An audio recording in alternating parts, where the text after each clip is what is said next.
kabajamoota fi jaalatamoota maatiiwwan waaqayyoon kan jaalattan waaqayyo isiniin kan jaalatu hordoftoonni chaanaalii keenya dogmaatu bi akkam jirtu akkam yoo nageessani akkamiin turtani gooftaan keenya qorichi keenya Iyesuus Kiristoos akka fedhaa fi jaalala isaatti guyyaa har'aatiin akka badii keenya akka gochaa keenya akka baay'ina cubbuu keenya osoo hin ta'in arjummaa isaatiin fedha isaatiin guyyaa har'aatiin kan nu qaqqabsiise galanni ulfinni teessoo isaa Aariyaam irratti isaaf haa ta'u.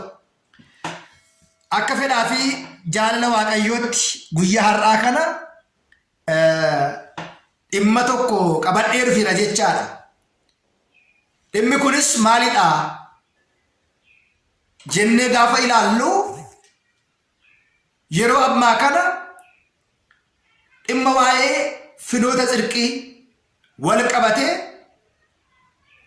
manni kiristaanaa maal jechaa jirti? Abbooliin maal jechaa jiru? Kan jedhu waa'ee dhimma finoota tsirqii irratti yaadota gurguddaa lamatu ka'ee jira jechaadha. Finoota tsirqiin maqaan isaa finootiin karaa gaafa ta'u tsirqiin immoo karaa gaarii jechuudha. Yookiin immoo karaa fayyinaa jechuudha. Hiikkaan isaa gaafa ilaallu jechaadha. Haa ta'u malee garuu adeemsi finoota tsirqii sirriidha. Adeemsi finoota tsirqii sirrii miti yaadni jedhu yaadota gurguddoo kana akkamitti walitti finnee araarsuu dandeenya isa jedhu waliitiin ilaallaa.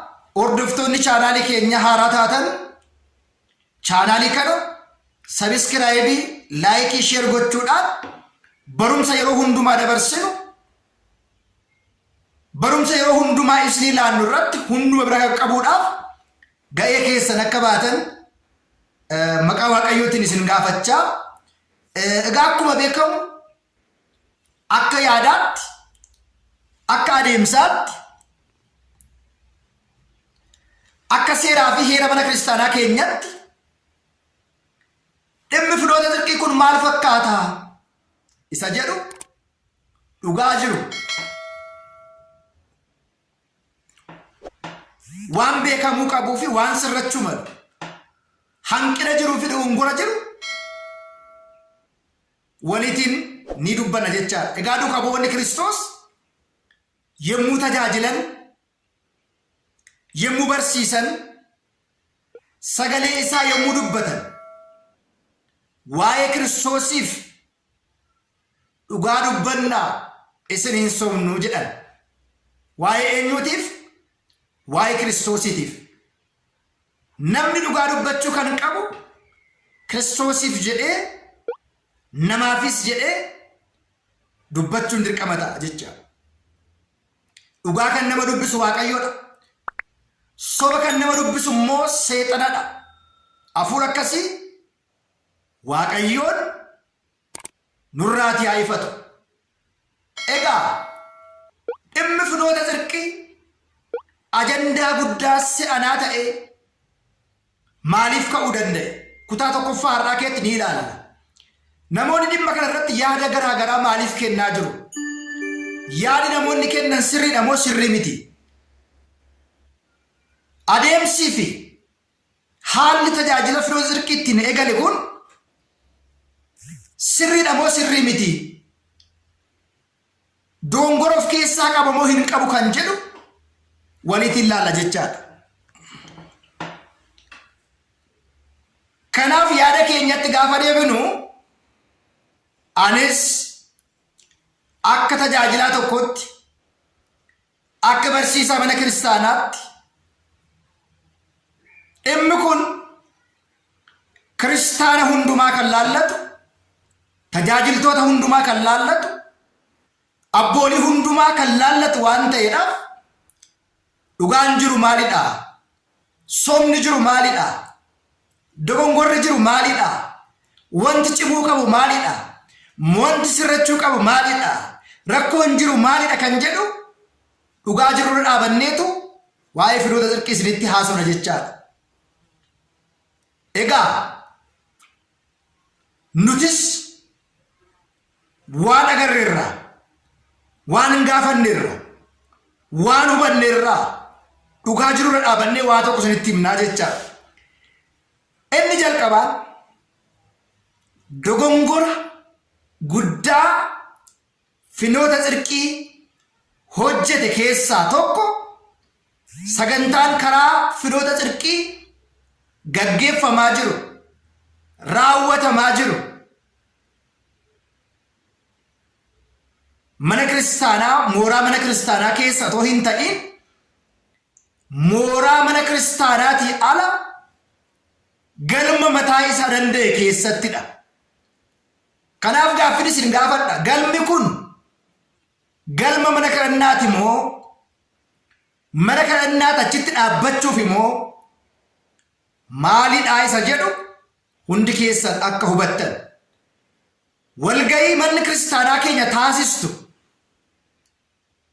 yeroo hundumaa walgahiin ishii mooraa mana kiristaanaa keessatti bakka fooniif dhiigni Kiristoos itti kennamutti, bakka fooniif dhiigni Kiristoos itti nyaatamuuf dhugamutti barumsi kennamu, lallabni kennamu, cuuphaan kennamu, faaruun kennamu, lafa dhiiga Kiristoos itti dhangala'ee Kiristoos qulqullicha Phexrosin hundeesse mana kiristaanaa keessatti malee qabeenya waan qabnuuf, aangoo waan qabnuuf, hunda gochuu waan dandeenyuudhaaf mana kiristaanaa keessaa baanee lafa feenetti kiristaanota waamnee barsiisuu hin dandeenyu. Seera mana kiristaanaatu nu dhorka jechaadha. Egaa lallaba keenya kan dursu wangeeladha. Faaruu keenya kan dursu wangeeladha. Foon dhiiga gooftaa fudhachuudhaaf kan dursu wangeela jechaadha. Bu'uurri isaa Kiristoos waan ta'eedhaaf mana kiristaanaa keessatti malee alatti ta'uu hin qabu. Fakkeenyaatiif shakkitoota warra taaddisoo gaafa ilaallu sagantaa isaan gaggeessan yeroo hundumaa mana kiristaanaa ala, mana kiristaanaa bakka hin taanetti isa ala baaniitu qophii garaagaraa qopheessuu. Kanaaf egaa firoota tsirqii kana mana amantaati jennamoo galma mana amantaati jennamoo rakkoon isaa kun maalidha? Akkamitti qophiin gaggeeffamaa jiru, bakki qaraxaan itti gaggeessaa jiru, faaruun itti qindeessaa jiru kun mana kiristaanaa aladha. Istiidiyoonis achuma keessa bakka itti viidiyoon qarratsamus ammallee ala baanii qarratsuu eegalamuu dubbachuu eegalanii mana kiristaanaati jedhamee akka himamuudha. Kana seerri mana kiristaanaa akkamitti ilaalti? Abbooliin mana kiristaanaa achi dhaqanii eebbisan, galma kana eebbisan, namni kun qabeenya waan qabuudhaaf waan barbaade raawwachuu danda'a. Inni kun nu hin dinqu. Hojii inni hojjete dinqii ta'uu danda'a dhaabbata kana keessatti.